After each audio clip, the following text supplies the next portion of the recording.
me today, Cal. Oh, no problem. Didn't really have a choice. You didn't have a choice, it's true. Yeah. So Cal's here today, and Cal has always been my right-hand man, backing me up at fires, first off, and then with Thrill Rescue, but then also just with life. So he's here today, and we're starting a new podcast called Ask the Expert. The Expert. That's why you're here. The Expert. So that's why Cal's here. Any questions? Not sure about expert, but. Well, any questions will be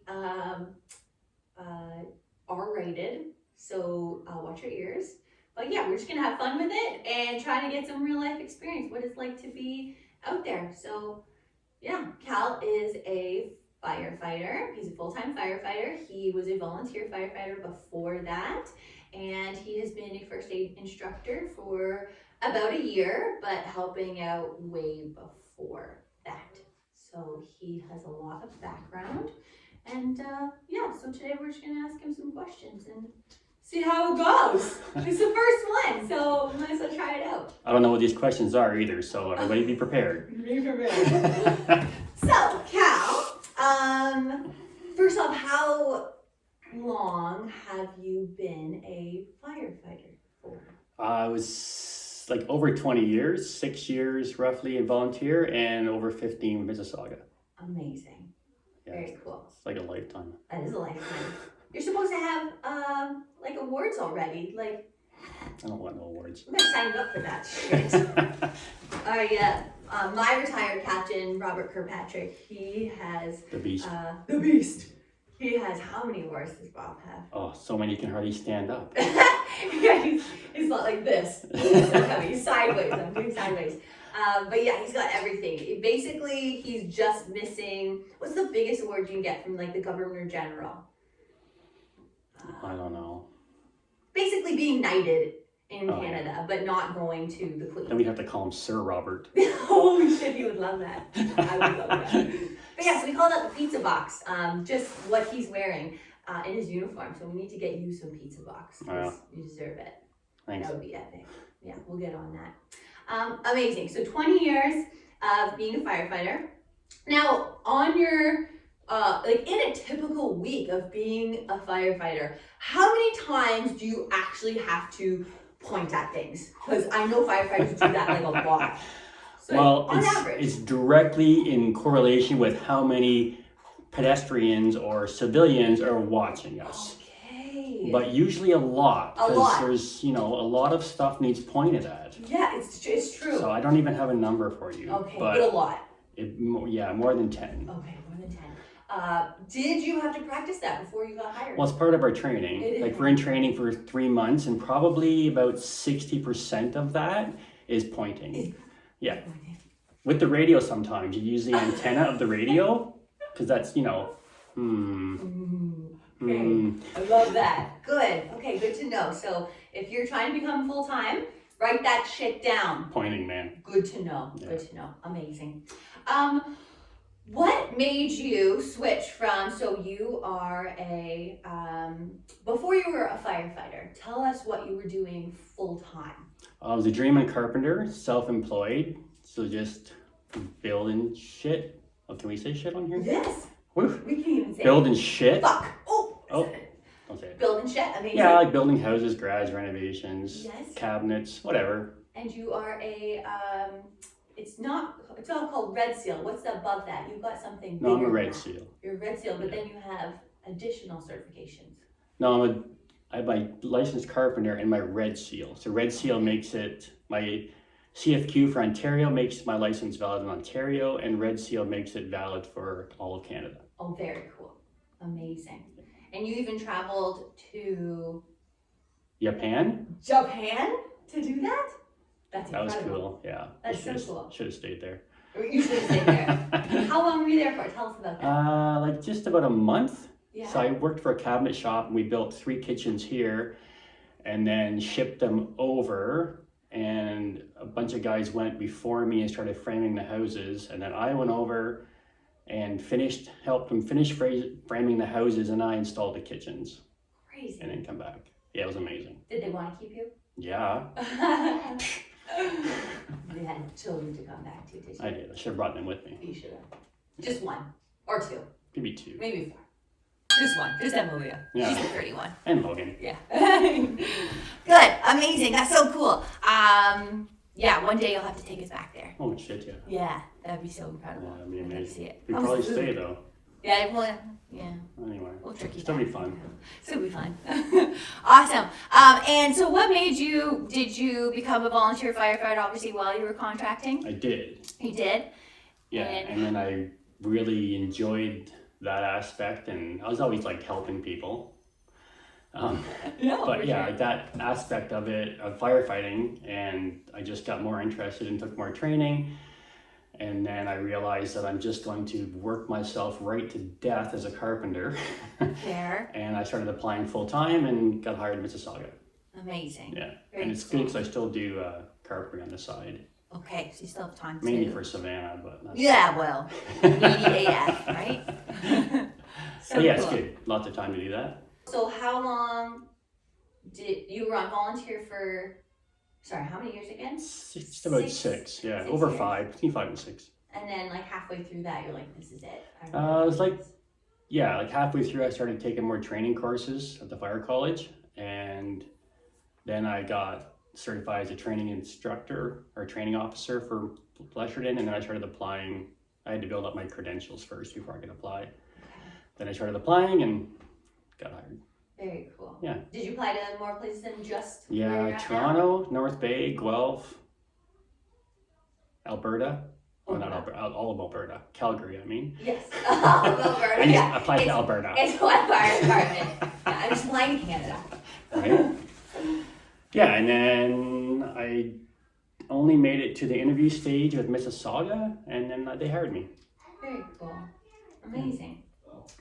Stressful times, but totally worth it. Yeah, super stressful. Yeah. Especially at that point, you probably, not that it means anything, but you took a pay cut to start Yeah. this career, and you had clients and all this Yeah. other stuff going on, and It was crazy times. Crazy Yeah. times. but worth it, right? Totally worth it. Yeah, amazing, very cool. What is the best part of your job right now? So the best part of being a firefighter, and there could be a Probably. couple, but what makes it fun for you, maybe? The best part, I guess, is just the camaraderie with the guys is probably the best part. It's Yeah. like your second family. For sure. Yeah. And then just, yeah, like getting out there and like helping the public. Like you show up at people's worst day and make it better. Amazing. It's good. Yeah, totally. I love that. Yeah. Yeah, like I remember when I was younger, I told Mom, I was like, I'm gonna be a police officer. And Mom was like, I don't know if that's a good fit for you, because it's like, you're still helping people, like same Right. as you want Totally. to help people, but you're helping people, but it's not always in a positive light. No. But as a firefighter, it's really shitty situations, but when you're there, like, You just, it's different. everybody's happy to see a Yeah, firefighter. everybody's happy to see you. Not everybody's happy to see a police officer. No, unfortunately. Right. Yeah. And that's part of the job, right? Totally We don't part of have the that. job. And they make fun of us for that. Oh, like, absolutely. and that's fine. They totally can.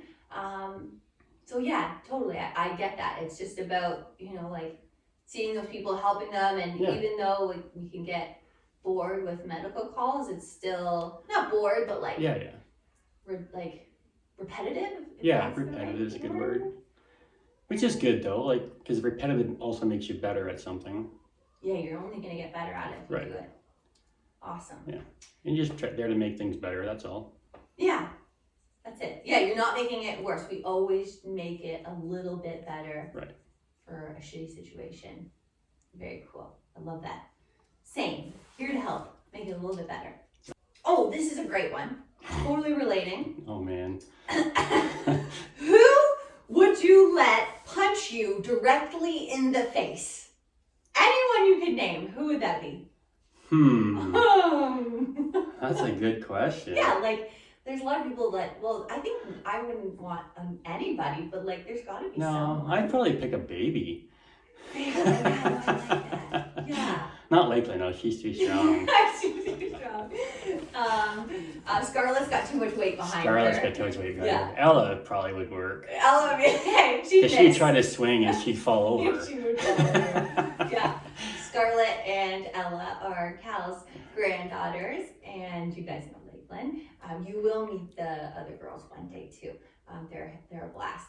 So yeah, probably. I feel like that makes sense. I don't think I'd want to be punched in the face, but if I had to pick, yeah, baby. A baby. Yeah.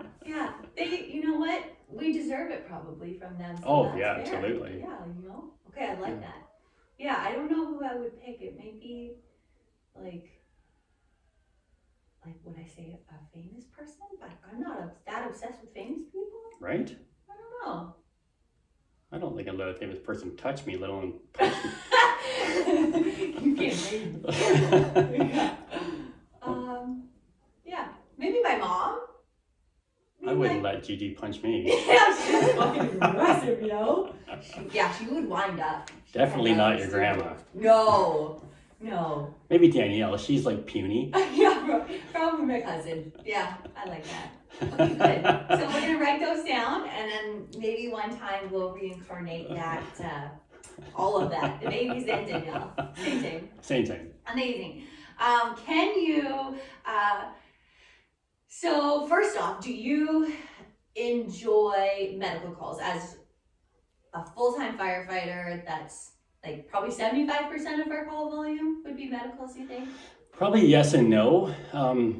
Some days, like we mentioned earlier, they do get pretty repetitive and you're like, oh, not again. Yeah. But then you got to just think back to why you're actually here. And like you said, 75% of our calls are medical. So it's obviously important that we do them because that's what we need to do. And again, we're just helping people and making the situation better.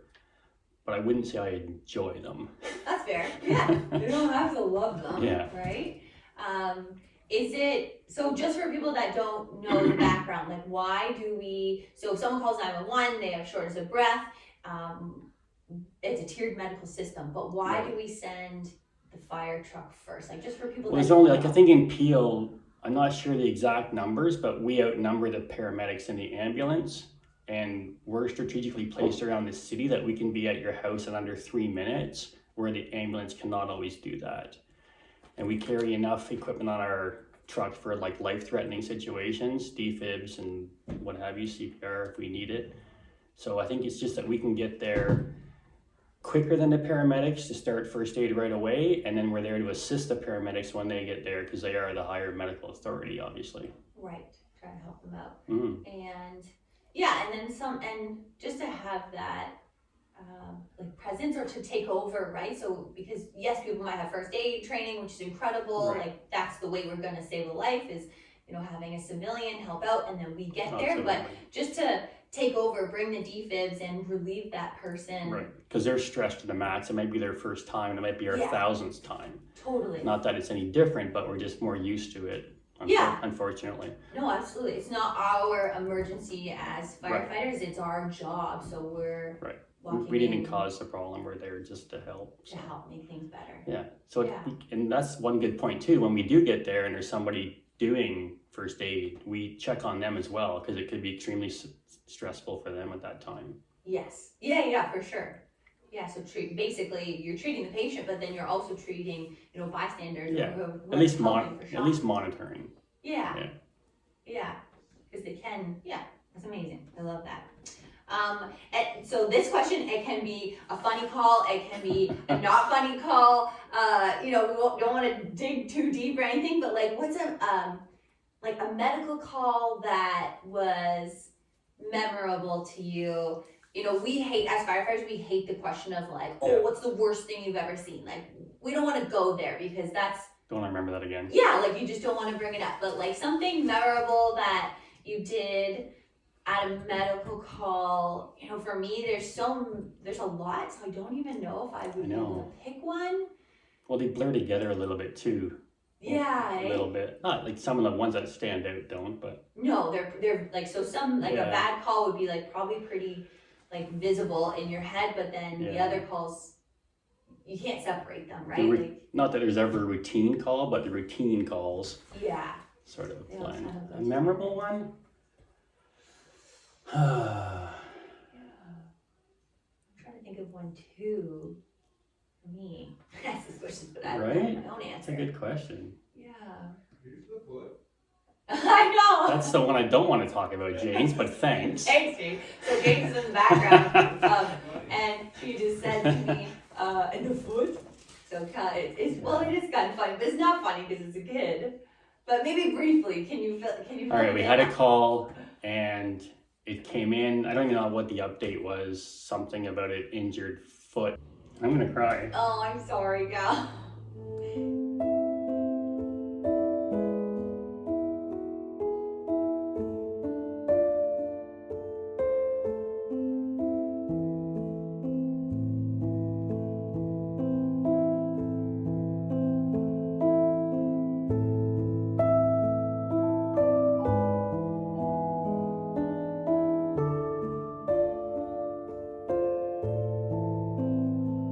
And then get back to James's comment. This old elderly woman, I'm assuming is his grandmother, just walked out and said, "Here's the foot," German accent. "Here's the foot," and handed me his foot. And his dad had gone in the house to change his shirt because he knew he was going to town. So that was disturbing in so many reasons. Yeah, so many reasons. And like typical for us as firefighters, like we really only know the funnies. Like not that that's funny, but like as a firefighter, you have to have dark humor, right? Oh, so huge, yeah. yeah, like that's something that Cal experienced, and he'd say to us, like, tell us like briefly about that story, and then just be like, "Here's the foot," and like it's like something to kind of joke about. Right. But then, and that's that dark humor side that we need. But when you really like when you were there, like that shit fucks you up. Like there's so much background to that, as in you're like, the parents aren't here. Like, what the fuck? This kid's sitting here. Yeah, but you don't. Yeah, exactly. But you don't realize that till after. For sure. Like you just get there and do your job, and yeah. And then later you're like, what the fuck was that? Yeah. And it probably took you like, you know, it could be a couple of days, it could be a couple of weeks, or like even a year to like figure all that out in your head, that you're like, that wasn't normal. Like. No. Then I saw, we used to go out to the schools during Fire Prevention Week to do little presentations, and I saw the school and he was doing great. Oh, no way. That's that amazing. Good. Very cool. That's awesome. Yeah. Yeah. Yeah, that would be super traumatic. And like, I was going to say, what's it called? Amputation. Like, was that the first amputation you saw too? Because I've never seen one in real life. That might have been the first one, yeah. Yeah, crazy, right? So it's like you're going back to your training, but then it's also a kid, which triggers all of us. Yeah. And yeah, just look, that sounds like a chaotic situation. So yeah, thanks for sharing. No problem. Amazing. We always talk about as firefighters that, or like paramedics too, obviously, like anyone, just like crazy stories with people being like stuck in the bathroom and that kind of stuff. No. Like, have you like had that like experience where someone's like maybe VSA, meaning vital signs absent? Have you had stuff like that where they're really so many stuck? times. Yeah. One funny one, we had this lady, funny to us, I guess, to deal with it. Yeah. But she was stuck in the bathroom, and they're always naked and wet and slippery, and not 100 pounds. No. Can't be. But when she was VSA, but she was like, because the bathroom's tiny, she was like folded up a little bit. So we lifted her out, and then we had to shift her to get a better hold, and we set her down on the floor, and I guess the towel was cold, and the cold on her bare butt, and she started breathing. Amazing! Right? It was like, yeah. Saved her. It was good. I love it. It was good. See, working together. It's kind of funny. Way to go. We were talking about a call yesterday where they dropped a lady who was really heavy, and she was VSA, and they're like, we actually got a pulse back. We dropped her by accident, but we did get a pulse back. It was like the, what do they call it, precordial? Yeah, precordial thump. Precordial thump. Did you get trained on that? No. I've never learned that in my career. We should just try it next time. We should just try it. But they said basically like it was the same thing, and like it worked, and they got a pulse back. I was like, oh, so you should drop them when they're wet and slippery and heavy. No, don't do that. No, try not to. Try not to. We're trying our best. Amazing. because of COVID, all this stuff's going on. Does the 5-second rule still apply? Okay, even before COVID, Yes. in the fire hall, the 5-second rule never applies. Okay. So fire hall, no. Never, especially now. Especially now. Right. Okay, I love it. Yeah. Yeah, I think Not that their places are dirty, but I would not eat anything off the floor of a fire hall. No, me neither. Amazing. We're on the same page on that one. Yeah. Awesome. Yeah, I think that's all the questions that I had. And I don't know. Did you have any questions for me? No, not really. It's awesome. Thanks for having me on. Yeah, thanks for being my very first guest. Oh, It no was an problem. honor, and thanks for sharing. I appreciate No it. problem. It's fun. Yeah, it's cool. We'll probably do it again. Perfect. Awesome. We can do construction one next time. Oh, we can. I'm in. Yeah, and you have some falling off the roof stories too that Oh, we yeah. should probably talk about. And maybe things that we could have done better. Like, did you do first aid at those points back then? Did you know first aid when you were contracting like really well? Like compared to Not now? really well, no. But Nowhere near. I had like taken the course, just a standard yeah. course, so you can get at real rescue. Love that. But no, not like now. Yeah. Things are changing, right? Things are like changing. my mom has never done a CPR course ever. Meanwhile, I feel like James and I were talking about this the other day, like not all of our friends have like taken a CPR course, but it's more like talked about, like they know what it is, they could probably just do compressions. Right. So it's just that it's changing and more people understand. And hopefully more people want to help. That's what I hope, is that eventually people, they don't do it because they have to do it for work. It's like you do it because you know you can be a little bit of assistance in something Exactly. like an accident, like Right. in construction or And you'd want somebody to help if it was you. yeah, for sure, So. absolutely. You're looking at that person, and I would hate that feeling of if I didn't know first aid, that someone needs help and looks at me and it's like deer in the headlights, Right. Like that would be shitty. So it's like a goal. It's like not let people be like that. Not that they have to know everything, but at least something. No, just more confidence. Yeah. Awesome. Nice. Okay. You're doing a great Thank you so job. much. Oh, it's all for the clothes. I'm doing it for the clothes. Right? Awesome. Well, thanks so much, and All right. we'll catch you next time. Yeah. Hopefully see you soon. Hopefully see you soon.